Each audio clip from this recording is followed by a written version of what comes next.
There's non-responders for sure, but the percentage of individuals that recover full psychiatric recovery using ketogenic diets is mind-blowing. They go off and they're living their best life.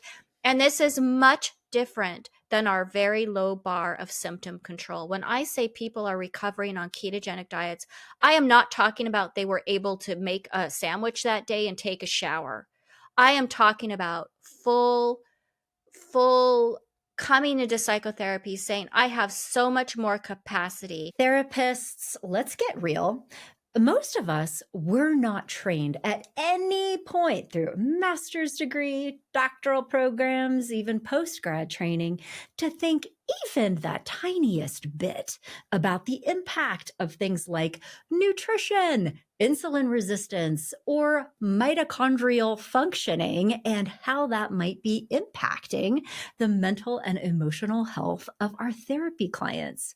But especially in recent years, new research is in, and it turns out that what is happening in people's bodies may be just as impactful, if not more so, than what is happening between their ears, and may also be directly related to how our clients are feeling, thinking, and functioning. And that is why I could not be more excited today to talk to a very special guest, Nicole Laurent, who is here to kind of flip the script on how we have all been thinking about and approaching mental health.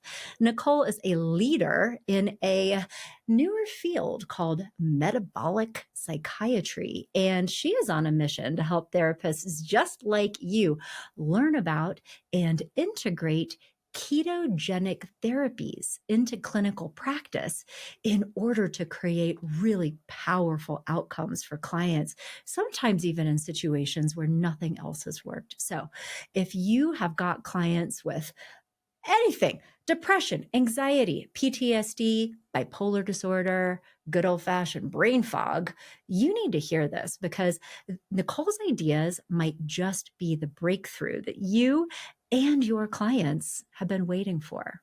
So, Nicole, thank you so much for doing this with me. Oh, you're so welcome. Thank you for that wonderful introduction. Yeah. Well, I mean, your work is kind of a big deal. Well, I certainly am.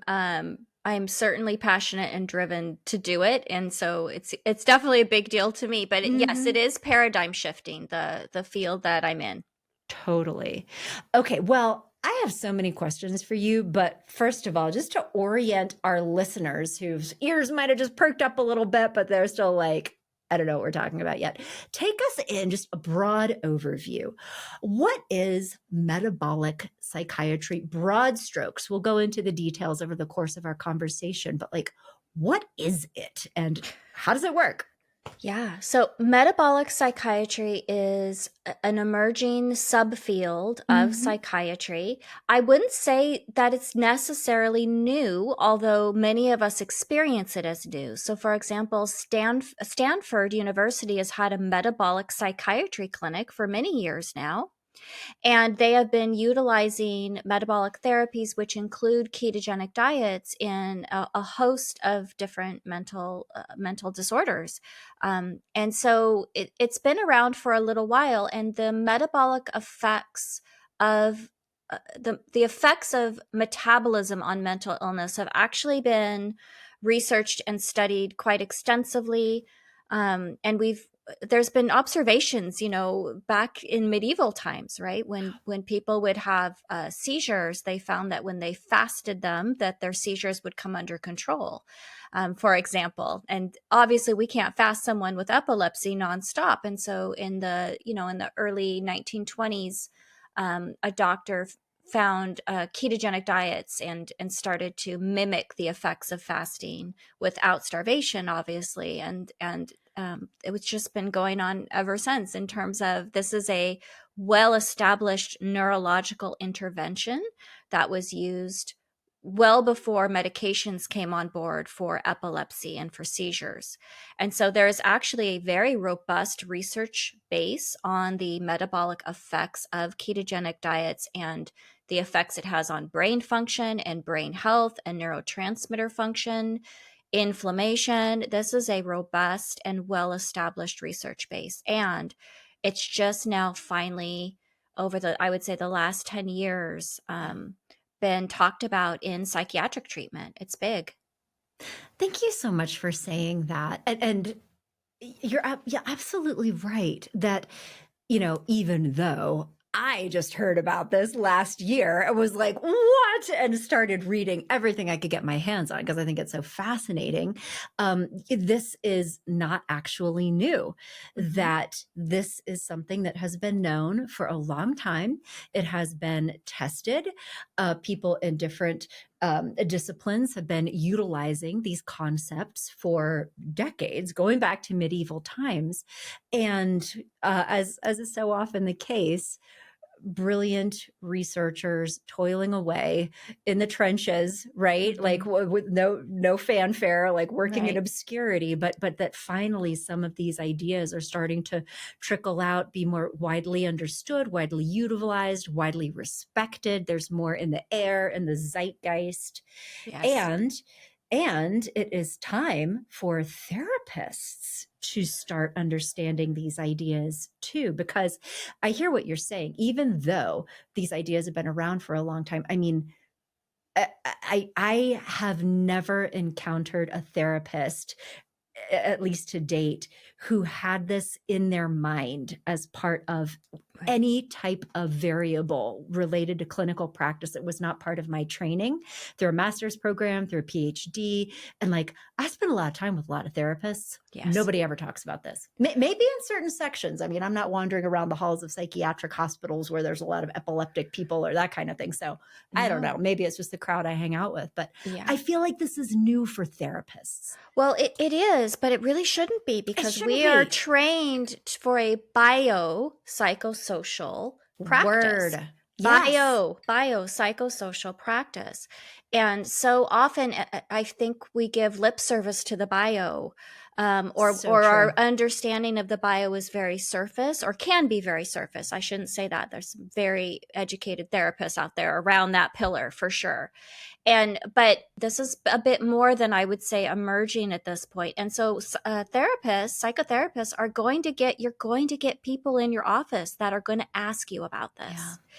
And my concern, and part of why I created, I have a continuing education training, part of why I did it was my absolute concern that, because many of us hyper focus on the psychosocial part of our biopsychosocial model, that their ideas about a ketogenic diet, that word diet is very inflammatory in the Totally. psychotherapy world. And so my concern was that, oh my goodness, these therapists who very much are the biggest patient advocates in the world, that very much want their clients to get better, may accidentally warn someone off of a ketogenic diet for whom that intervention might be life-saving or quality of life saving, just simply because they don't have the basic education about what it is, what it means, what it entails, and what it looks like. That is such a great point. The whole concept of diet has been so toxic for such a long time. I mean, particularly with women and body image and trying to conform to cultural standards. So like, I understand that is a socially laden term that could be an obstacle for a loving, conscientious, very well-intentioned therapist who isn't familiar with this kind of metabolic treatment, let's Right. say, Yeah. which the research has shown to be incredibly powerful. And so just to dig into this a little bit more, and just a personal share. So I actually started reading more personally and attempting to learn more about the relationship between biological, physiological health and the impact on cognitive functioning, emotional health. I just transparently, I was a biology major in college, actually, did the whole degree, loved it, and then wound up going into psychology in graduate school. But I'm always very interested in I don't know, just kind of like what's going on in the world related to that discipline. And a few years ago, I think this is just probably a function of getting older, getting more into your 40s and experiencing perimenopause, maybe some residual impact from COVID, who knows? But like I went through a chapter where I was not feeling that well, like Mhm. brain fog, trouble concentrating. I do personally have a historical ADHD diagnosis that had been pretty well managed, but just like got to a place where it's like, what's going on with me? And Yeah. I started looking into different things, documentaries, reading books, articles, because I was very interested in just for my personal wellness. Like, how do I start to make positive changes in my cognitive health? And I came across the work of Dr. Christopher Palmer. I believe it goes by Christopher Palmer. Yeah. And the book was Brain Energy. Right. Yes. Yes. And in this book, I read the whole thing with like my mouth hanging open, all these light bulbs going off, because Mhm. the basic premise, and I'm sure know much more about this than I do. I've just read the one book, but it is related to the fact that our metabolic health as humans is strongly associated with all kinds of different mental health diagnoses. And as metabolic health improves, so does mental health. And that he's Absolutely. talking about how many mental health diagnoses are related. There are patterns. They tend to cluster together. And his basic premise is that at the core of all of these is metabolic health, and the way that what's happening with regards to blood sugar, insulin functioning, pre-diabetes, the functioning of mitochondria, right? The little Absolutely. engine powerhouses of ourselves will create things like inflammation or lack of Mhm. inflammation, which then in turn literally changes the way our brains work, that Yes. makes changes in the ways that people think, and then the way they feel, their energy levels, the way they behave. And Mhm. so that was the basic premise. And I was like, oh my gosh. Did I say that right? Or do you have You other did that perspective? amazing. Well, I was over here thinking, "Oh, she explained that so well, good." Yes, that's exactly correct. I Absolutely. want our listeners to understand like the basic premise, somebody who's never heard of this before, like how does this work? Yeah. And that there are mechanics involved. So what would you add to that to deepen a therapist's understanding of what can be going on at the core of things like depression, anxiety, just to start. I mean, those are Yeah. pretty garden variety mental health things, but like that could be going on physiologically that are So, creating that. yes. So there's so many things going on. So I want to specify first. So there's a Hmm. little bit of a difference between nutritional psychology, Okay. which is the understanding of how micronutrients are used for improved brain health. And there's a big emphasis on the gut microbiome and Oh, all that kind of stuff. yeah. So there's nutritional psychology and psychiatry, and there's metabolic psychiatry, and I would say probably Fascinating. metabolic psychology. And so what's interesting is that if you think about mitochondrial function, mitochondria are, I think of them as the workers that drive metabolism. Hmm. So sometimes people use the word mitochondria and metabolism interchangeably, and that's not quite correct. So the health of your mitochondria is part of what drives your metabolism.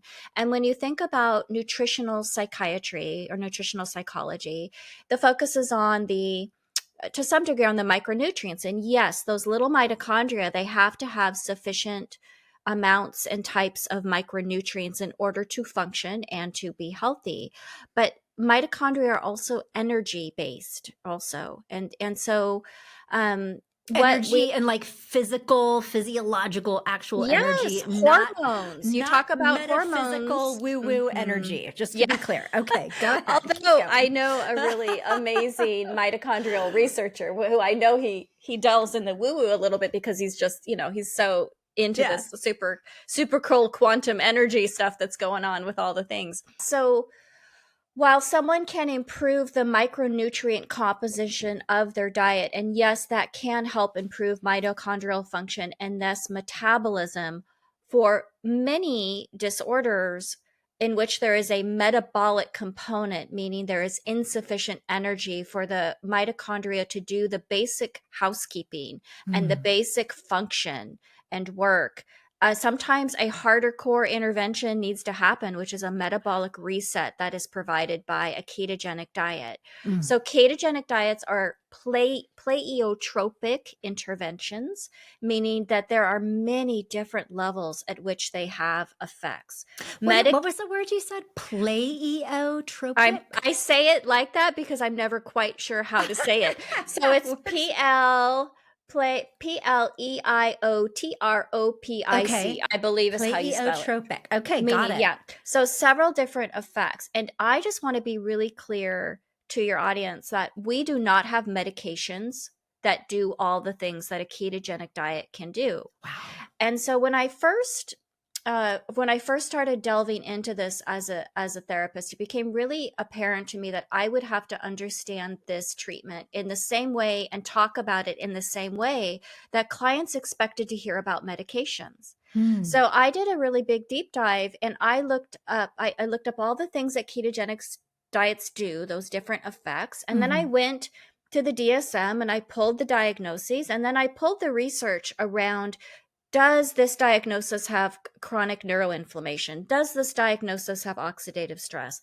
Does this Wow. diagnosis show neurotransmitter function impairment in some way? Mm. And does this diagnosis show areas of brain hypometabolism, meaning parts of the brain don't appear to have access to energy that they need? They are hypometabolic. Wow. And do they have areas of glucose, specific glucose hypometabolism, right? And I did that, and I wrote a blog called mentalhealthketo.com, and I got through most of the diagnosis, but things took off really fast and I went off in a different direction. I Mhm. didn't get to do all of them, I but bet. there's many, and almost all of them had all 4 to 3 of those components. And ketogenic diets treat at the root cause Oh those my gosh. particular causative factors. And so, That's um, incredible.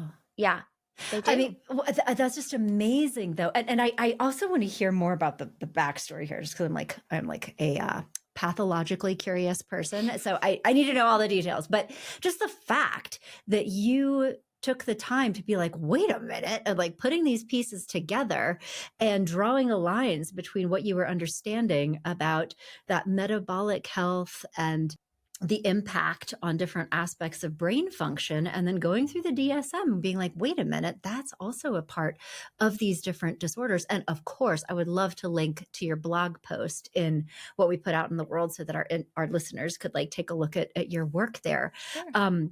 But just as you're talking, I have to ask you, I don't know if this came up for you at all, like on a personal level, but when I started learning about this and the very real impact of metabolic health on mental health, I actually started to feel really bad, honestly, because I was like, how much time and money of my clients have I wasted over the years trying to work with them on all these traditional insight oriented talk therapy models? Like somebody comes in with depression, like, okay, great. Yes, your father was very critical. Like, let's talk about that, like unpeeling the onion, right? And Yeah. not to say that there isn't value in that. I think we can all benefit from self-awareness and also, though, going into even cognitive behavioral types of things, helping people shift their thinking, getting more exercise, all of the things, like not that that isn't without benefit, Yeah. but also thinking about clients that I have worked with that, sometimes I've worked with them for a long time and made maybe incremental improvements. And Right. then we mess around with different interventions, perhaps sometimes the right medication or like a metabolic intervention. And it is night and day that everything we talked about for years and years in therapy did not have a shred of the impact that this had on them. And I Yeah. felt awful about that. Yeah. Did you have that experience? Well, well, yeah. So I I've been a therapist for 18 years now. Hmm. I'm licensed in Washington State. I went through the COVID days, of nonstop telehealth for Right. 8 hours a day, 6 hours a day. I will say, not to go off topic, but this Hmm. is very interesting. Another direction to look at this. You can look at metabolic effects of psychotherapy. So EMDR has a little teeny research base that talks about Really? how it changes brain metabolism. And I Please suspect share that. CBT, we'll have to Yeah. Google Scholar it together. I've lost it since, but it's in there. Like, I think that when you affect the brain with psychotherapies, when you soothe, I think that changes brain It metabolism. does. Well, It I mean, absolutely does, but changing it brain doesn't structure. I stick. never thought about it as metabolism, though. Yeah. That's Well, it interesting. and well, energy changes structure, right? Hmm. To Yeah. build new connections, that requires energy. Yeah. And to build new neural networks, that requires brain energy. Again, there are Interesting. areas of hypometabolism, or the brain does not have the energy to do basic housekeeping, Hmm. Hmm. oxidative stress cleanup. Like, remember in school, I feel like you're kind of my age. Like, remember in school they told us psychotherapy will work better with medication. Psychotherapy will work better if the brain is working just a little bit better. That Yes. was the promise they gave us about medications. That is Hmm. not what I experienced in my psychotherapy room very well. Tell me I think more. ketogenic therapies are Hmm. actually that promise, because I get to Mm. do psychotherapy with people who have much better working brains because of Mm. their ketogenic diets. And the depth of our work is amazing. And That's the so good. progress is amazing. Again, we don't have medications that do what ketogenic diets do to heal brains. It's a different paradigm. And so, yes, I know what you're talking about. Yes. So I had a personal experience. That's what brought me into, I wanted to ask, like, yeah, what was like, the how did you get here? Like, this is just so interesting to me. how does this happen? Yeah. So I developed a chronic pain syndrome in graduate school, the Hmm. first semester, unfortunately. Yeah. Ended up, it was a pretty severe diagnosis of something, and I ended up on pain medications. Was stuck on pain medications, got the chronic pain thing under control, was still stuck on those medications, went through a terrible detox process, came out with just my brain not working. I had Yeah. basically stage 1 Alzheimer's symptoms after. Thought I was going to have to close my practice. That's scary. It was super scary. Um, and then I happened to hear a podcast with Dom D'Agostino, who is a ketone researcher for Navy SEAL people. This is Okay. a big thing in the military. Anyways, Oh, I didn't heard even that know that. podcast. Mhm. Had to listen to it 20 times because I had such Wait, what cognitive did he say? impairment. Yes. And implemented it myself. And I felt my brain turn on in 4 days. And by turn on, I was able, like, it was just, and you hear this in people who do Right, ketogenic right. therapies with cognitive impairment. They're like, my brain turned on. I could think, I That's could how I remember felt. things. Yes. And so I did that. And what I was really surprised by was my mood. Like, I had a really chill, not overwhelmed mood. I didn't even know I was walking around with a baseline level of anxiety. Certainly didn't mean a diagnosis for an anxiety Mhm. disorder, but the level of skills, psychotherapy skills I had to use to keep anxiety down to a normal level every day was really quite ridiculous now that I Mhm. had this kind of new brain. Like, I wasn't overwhelmed by anything. I would just Wow. unload the dishwasher and life would go on, and We're the all all kid, right. we're all right. It's all good. Like, it Yeah. totally changes your brain chemistry, and that makes sense. Yeah. There's a increase in GABA. Uh, so the ratios between GABA and glutamate change on a ketogenic diet, and they think that's part of what helps with seizure control. But Mm. anyways, I was like, oh my gosh, my clients need this. So we're Yeah. sitting across from clients suffering with lifelong treatment resistant anxiety, depression, all kinds of really difficult states. And here this change I made completely changed my brain chemistry, and I'm sitting across from them and I'm not allowed to tell them about it because I it's out know. of my lane. What if I lose my license? What if Right. And so I just did that for like maybe 6 months to, 9 months, and I was like, this doesn't feel good. I know about this treatment. I know Mhm. how profound it is for all these brain fog symptoms they're talking about. So ethically, I just was so uncomfortable sitting across from these people, just watching them suffer, feeling like I couldn't bring it up. Maybe I bring it up and say, watch this video. But then, I'd get clients that are like, you don't, you're not a nutritionist. Why are you telling me this? And I was like, you're Right? right. I'm not. So Yeah. I went back to school. I got a postgraduate certificate in nutrition and integrative health from Maryland University. I took extra certifications trying to just cover my scope of You practice need so that to. That's so so that I could responsible. say, I could talk about this. And then I thought, well, can I do this? And I was like, yes, I can do this. Psychotherapists have special certifications, CEUs, where we talk about nutrition Mhm. and brain health all the time. Why can't I do this? Right. Mm.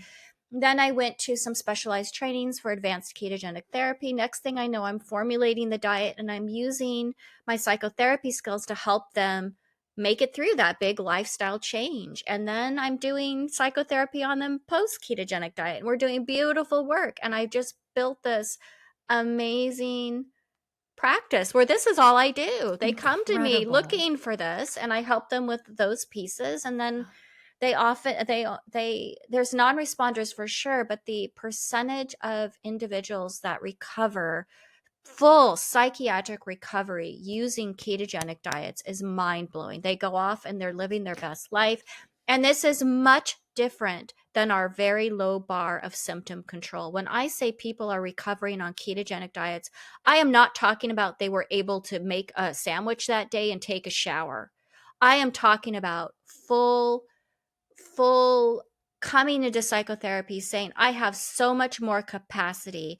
I want to go back to graduate school now. I want to go off and get a different job. I want to, Wow. all these like Yeah. really big things. I have better connection with my children. I'm more present. I'm less anxious. I'm less irritable. So these are full psychiatric recoveries. This is not the work that you and I do with some clients where all we can do is get them to take a shower and take their vitamins and not yell at their spouse. You know what I mean? It's Mhm. a Yeah, yeah. different thing. And so I just want to make that really clear because I don't think people get it until they see it happen in front of them. It's profound is what I'm hearing. Tell us a story.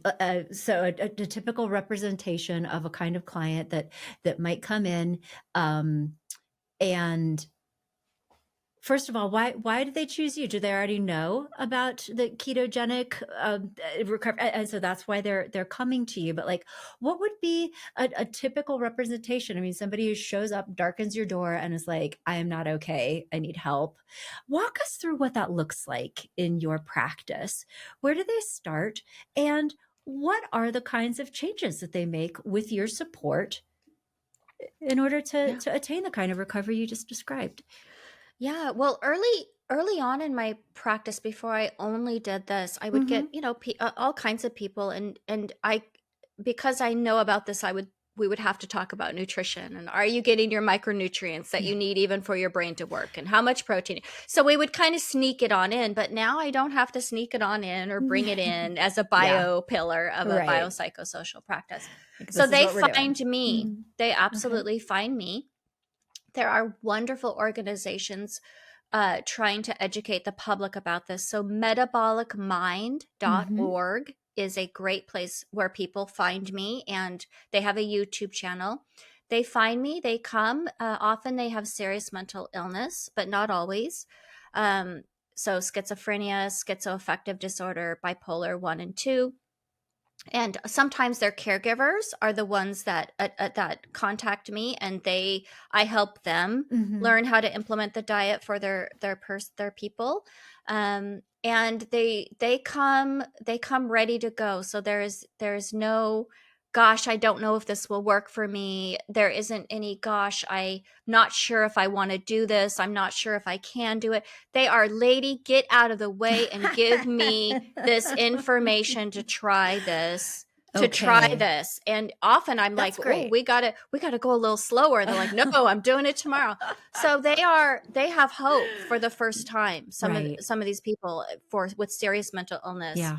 and their medication side effects are so debilitating that what we see on ketogenic diets is, because brain health improves, medication dosages are often able to be reduced and Mhm. sometimes titrated off of Wow. carefully. and so they are chomping at the bit. And so and then yeah, what that looks like is, I help initiate, plan, and manage the diet. And I just um I just I just use my psychotherapy support. Like, I in Washington state, I am a psychotherapist Mhm. for them, but in other states, I am just doing a consultation, life coaching type of, Mhm. it's not a Sure. psychotherapy relationship, but I just walk them through it, and I hold their hands through the moments, and I help them have expectations that are appropriate for this intervention. And Mhm. that's what I do, and it works beautifully. Yeah. So, okay, a couple of things here. Would you say that a therapist who is listening to this, I mean, first of all, obviously needing to do their own research, perhaps they go to Metabolic Mind, check out the Brain Energy book, read through your research that we'll be linking to here. So get more information, certainly. But in the event that a therapist or psychologist is like, you know what? I have clients that I think could really benefit from this intervention. Would you advise them to connect with somebody like you who has that specialized certification in the nutritional components, who could facilitate like the actual, here is the diet, here is what to do on a daily basis in order to maintain a ketogenic status, like that type of Yes. coaching work? Okay, so that should be outsourced. Yes, it Okay. should. So, and that's Mhm. one of the things that I really go into in my training is Mhm. is a lot of us have nutritional psychology training, but that does not mean we are competent Yeah, to administer a metabolic intervention like a ketogenic diet. That is right. a very specialized and advanced training, and in some ways, our nutritional psychology knowledge base can actually give mixed messages to the client, um, uh, that's not consistent with what we're trying to do with a ketogenic diet. So if I'm a nutritional Yeah. psychologist and I'm Mhm. all about the gut microbiome and probiotics, and I am all about don't eat a lot of animal foods, or don't eat this and don't eat that Mhm. and do more of this, that might not be consistent with what the dietitian or the nutritionist who's ketogenic trained is working with this person on. And so that training can be confusing to the client. We don't want to give them mixed messages. You know what, Nicole? I just want to stick a flag in this. I know. So in my background, not a shred of nutritional psychology either. And I suspect that a lot of clinicians listening to us right now are, wait, like what are they talking about? Will you come back on another time and let's talk about nutritional psychology? I mean, just the things that Sure. you're talking about with like micronutrients, gut microbiome. That's a whole different thing that also therapists need to know more about. But so you're saying though that this is a very specialized thing. It really does require specialized knowledge, training, education, experience in order to be able to facilitate this type of intervention. And so it's important for clinicians to partner with people like Yes. you who know how to do this, or in the event that they really want to double down on this, take a similar path to what you did, perhaps look at going back to school, a certification program where they Yeah. develop these competencies. And I just wanted to mention this because actually just last week. So when you and I were chatting before we started recording, I mentioned that I've started doing a monthly free CEU awarding training series for therapists, typically related on like different professional development topics. And so just last week, we did one around how to find your niche as a therapist. So different problem, but I think we also have a lot Nice. of people in our profession who kind of either they're working in an agency setting where they basically need to be a Swiss Army knife and know like a little bit about everything, right? Which Yeah, that's, pros it's and true. cons, or can fall into something that isn't really congruent. But like what you're talking about is that you did that. You developed a very clear, unique niche as a professional therapist that required education, training, credentialing so that you could provide these types of services to clients. And so I just wanted to say that out loud for therapists who maybe are somewhere on that, like, what kind of therapist do I want to be kind of Right. journey, right? That this is a thing. But in the absence of that, to build a referral network that includes people like Nicole in it. We should talk Yeah. about treatment teams then too, Yeah. because this is not standard of care for mental Mhm. illness yet in psychiatry. And so what these individuals are doing is they are building their treatment teams. And so what that looks like is a ketogenic informed professional to initiate, manage, and monitor the diet. Um, a often a has to have a prescriber. Please make sure that you're There's a prescriber involved there in must be this. a prescriber involved because people Ah, can have what's called potentiation effects. So, ketogenic diets sensitize because it improves brain health and because what you eat with your psychiatric medication matters in terms yeah. of absorption and how it's Mhm. utilized. So, they might need medication adjustments in as little as 2 weeks or sooner. If they're on like blood pressure medications, they might need to discontinue that as soon as 3 days. So there must be a medical professional on the treatment team to help monitor prescriptions and monitor the medical component. So there's a Good to dietitian know. nutritionist, there's a medical provider who's going to manage prescriptions, and then I am a big proponent for having a psychotherapist using their tools to help that person maintain and make these changes towards a ketogenic diet. Mhm. So that's my ideal treatment team. And Yeah. so any psychotherapist can use their beautiful, well-established Yeah. tools to assist people with the changes that's required to make these changes. Okay. But thank you very much for clarifying that this is something that happens in unity with other treatment providers. There's a team approach because clients who are going through this need more than one type of support. Absolutely. Yeah. Okay. Super. All right. I have just a couple more questions for you. Sure. One of the things that I think I saw in Dr. Palmer's book, although I may have picked this up from a different source, I like to read a lot of different things, was some kind of comment around the fact, which I think is becoming increasingly well understood, that this old theory that mood disorders, things like depression, are caused by serotonin deficits, and that by the medications that we prescribe for that increase serotonin, and there's like a cause and effect relationship between those medications and outcomes. That has not actually been found to be true necessarily in terms of like the amount of serotonin in somebody's brain Yeah. and their experience of depression, and a direct line between these medications doing this. And that one of the little theories percolating is that the reason why some people do experience positive benefit from taking things like SSRIs is not because of a one-to-one, let's just increase your serotonin, therefore you feel better. It's because those medications are actually tinkering with some of these things that we're talking about related to the metabolic functioning of the brain. Yeah. Are you familiar with that idea? I am. There's been a documented mild anti-inflammatory effect Mhm. to those medications. And so again,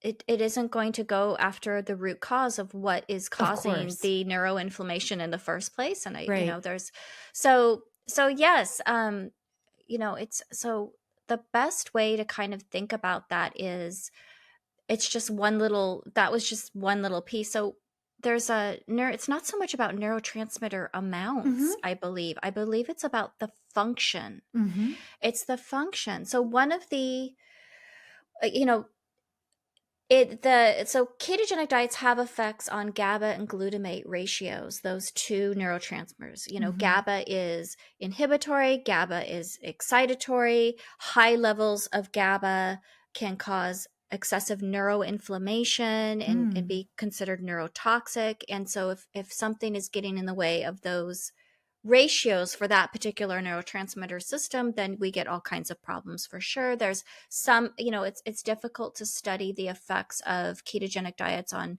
different neurotransmitters because we don't just Right. open up human brains willy-nilly and look in there, right? There's ethical Mm. considerations, but we do see um you know the health of the membrane of the neural membrane is crucial and huge. And so it takes brain Mhm. energy for the neural membrane to be healthy, for it to have a nice, strong action potential, for that nice, strong action potential to signal to microglia that it's healthy so it doesn't get chomped and taken out early when it could have been a totally savable neuron, right? Right, I right. mean, there's so many things going on.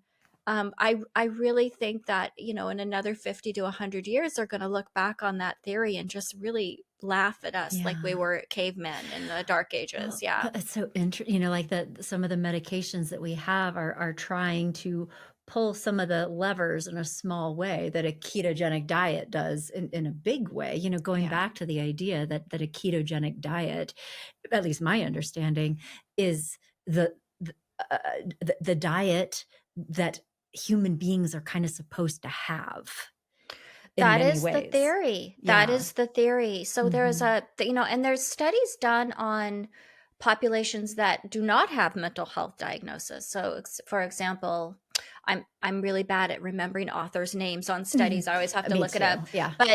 But there was a beautiful study done on women that showed that the women who were in ketosis, or for more of the time, moving in and out of ketosis, they had healthier levels of hormones. They had they had better markers, better biomarkers around inflammation. Mm-hmm. And there's some researchers, some very prominent researchers, who are talking about that we're supposed to be in ketosis for a good amount of our days and a good Yeah. amount of our time, if not most of the time. And that when we are non-ketotic, this increases inflammation markers for Mm-hmm. us, and it sets us up for disease processes, Yeah. which is so counterintuitive to everything that we've learned. And if you think Right. about it, the majority of our, 10,000 years ago, yes, there was that agricultural age, but the speed at which our genes make changes, um,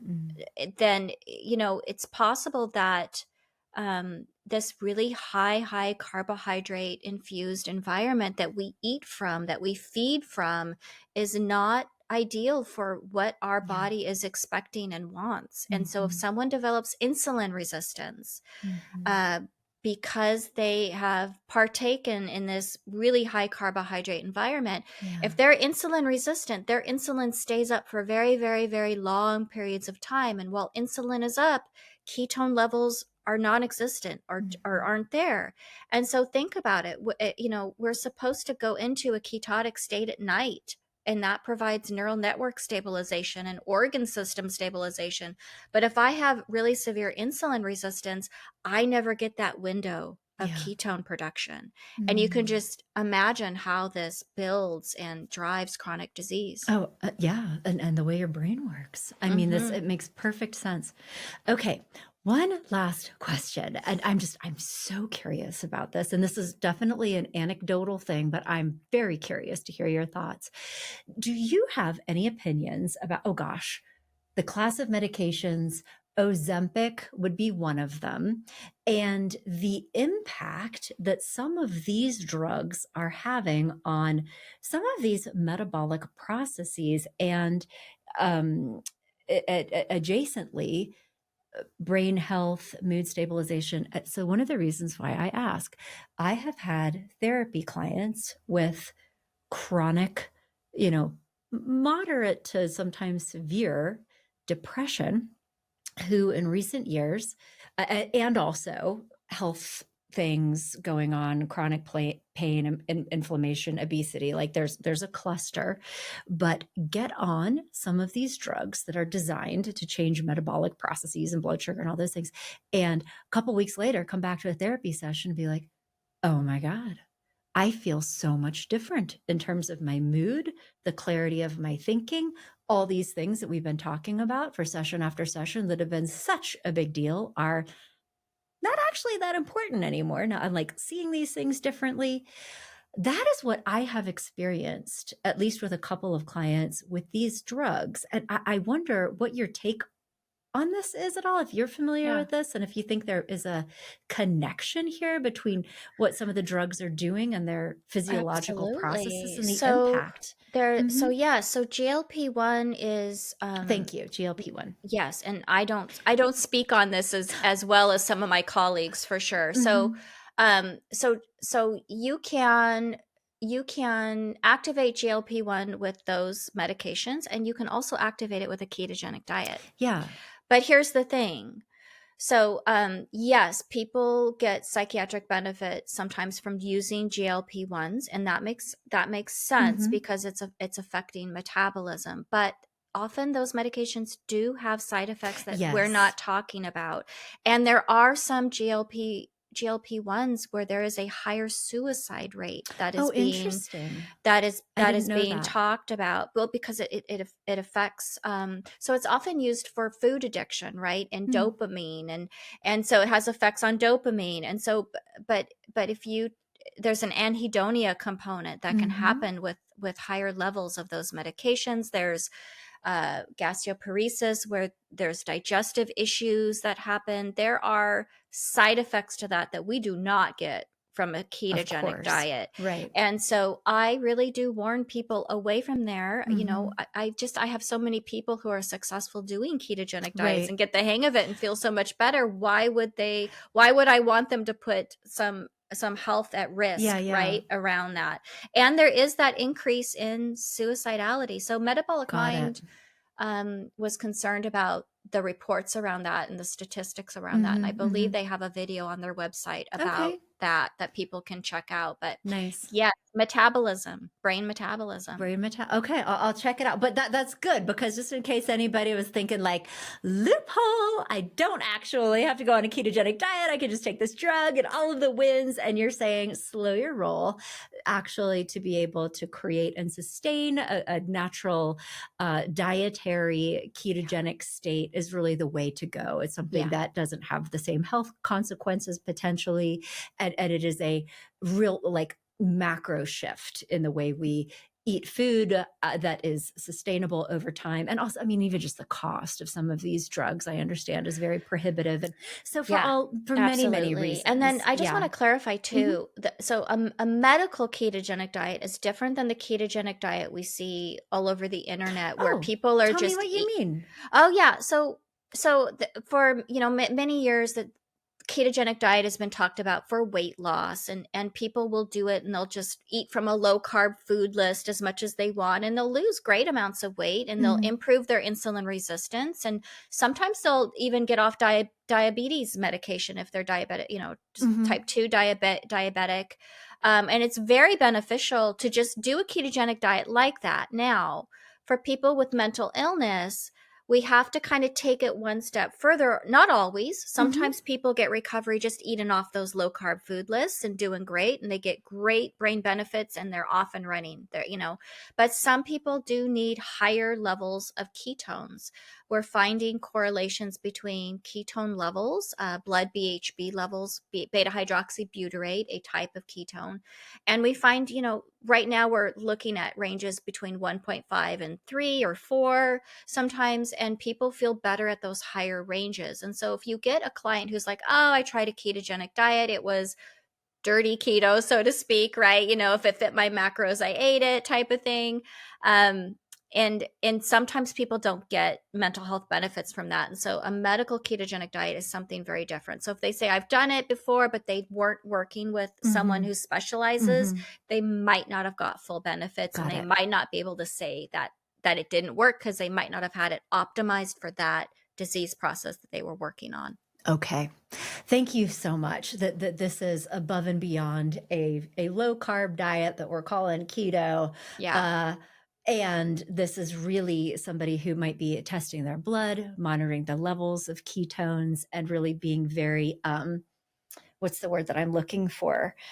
Um, more intentional Yes. about maintaining a higher level of ketosis than might be found in somebody who's sort of like eating low carb.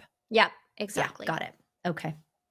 Such an interesting conversation. I want to hang out with you for like the next 9 days and talk about all the different things here. This is just such a fascinating topic to me. And I'm so grateful that you came in and to share your wisdom and your perspective with me, but also our community of therapists, because I think that these are the kinds of conversations that is how we begin to change the narrative in our profession. You know, therapists learn about it, talk to other people, and this is how we begin to change our understanding together of how to help people. I mean, we're all Yeah. here to be of service to our clients, right? And just to open minds, like multidimensional ways to do that. And I know I want to hear more from you. I'm sure our listeners do as well. You're up to so many interesting things just in your practice. You do continuing education for therapists. You have a number of irons in the fire. Tell us a little bit more about what you're up to and where therapists can connect with you to learn more about your work, your training opportunities, or even potentially partner with you as maybe a referral source. If they have clients that they want to get started on this, you could Yeah. be part of that. Okay, tell us more. Yeah, absolutely. So you can always find me at Mhm. mentalhealthketo.com. And if you have clients who are wanting to explore putting together a treatment team for ketogenic therapies, you can just email me, or ideally have them email me, because they'll Mhm. be the one pulling it together, at Great. Nicole, Nicole, at mentalhealthketo.com, all one Okay. word. And I will send them a lovely little email that gives all the information and directories they can look for, how to work with me, how to work with other people, and then also how to see if they might benefit from access to my nonprofit. So I have a nonprofit, and and I've been doing it quietly. We just really announced publicly what I was doing on April 30th. So Oh, just recently. mazel And tov. yes. And so if someone is on government disability in the US and Canada, and if internationally, if it's easy for us to verify that Mhm. status, they can join my online program for free, and get all the support and education they need. It's like it's access to me as a ketogenic professional on their treatment team. They still have to have Amazing. a prescriber. They still have to ideally have a therapist, right? Mhm. We're just opening up access, and it's been really wonderful. We've had 43 inquiries, and we've enrolled 10 people just just in Amazing. that time. And um so I think that it's going to be really good. And so we also do low income too. That's more of an evaluation. So Mhm. again, looking for documents to kind of show that, Of and then course. reducing cost. But yeah, so we're increasing access. We're going around the medical system, because the medical system is just really taking a long time to figure out this and to Mhm. adopt it as a Mhm. standard of care option for people. And the people on disability really will get it last. They'll really get it That's last, because always they're true. often on state insurance. And really, these are people who need it the most. So I'm Right. very excited about my nonprofit, more fundraising for that. And I'm grant Yeah. writing away, trying to get that going a little bit more capacity. The other thing I'm doing is I'm doing a qualitative study on ketogenic diets in mental illness recovery. So I'm looking Mm. for participants who self-identify as recovered or in the process of recovering using a ketogenic diet. And I'm also interviewing their family members who have watched it happen. And so I'm Mm. really excited about that research that I'm doing. And then I have a continuing education course for psychotherapists who want to educate themselves about ketogenic diets for their biopsychosocial model Mhm. of practice. It is NBCC accredited. I believe it is 8 credits. It's very long. It's Oh my very goodness. thorough. That's a It's a big big one. one. It's Yeah. a big one. We generally teach it over 2 weeks, 2 sessions, 2 4-hour sessions. But the first session is going to be recorded and going to be on demand Mhm. here pretty soon.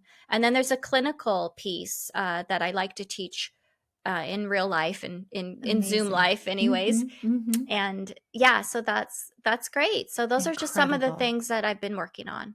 That's phenomenal. That's so great. I mean, the work that you're doing to educate therapists, to add to our knowledge base or research base, but also the access that you're providing to people who might not have access to these kinds of treatments otherwise. I mean, thank you on like Yeah. behalf of the world. This is amazing.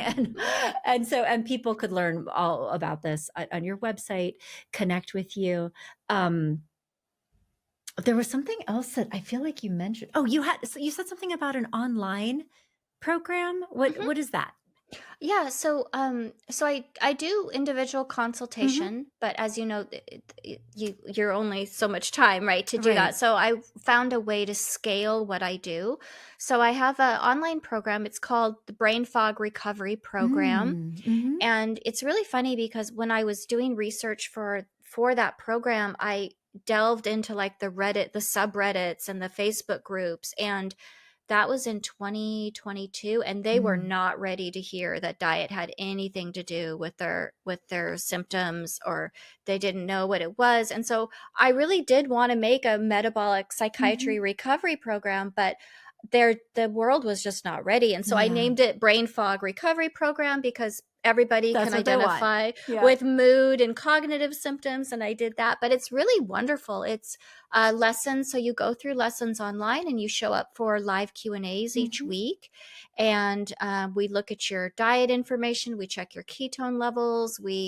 I do your macros for you. And it's just this lovely community of people all wanting healthier brains. I've got people with serious mental illness in there, all the way to people who are just having some cognitive symptoms or a little Mhm. bit of mood symptoms that would not meet criteria for anything. I've got Parkinson's, Alzheimer's. So it's really a brain health program in which the Amazing. foundation is a medical ketogenic diet, and then we add on additional interventions. That is fantastic, Nicole. I love Thank this. you.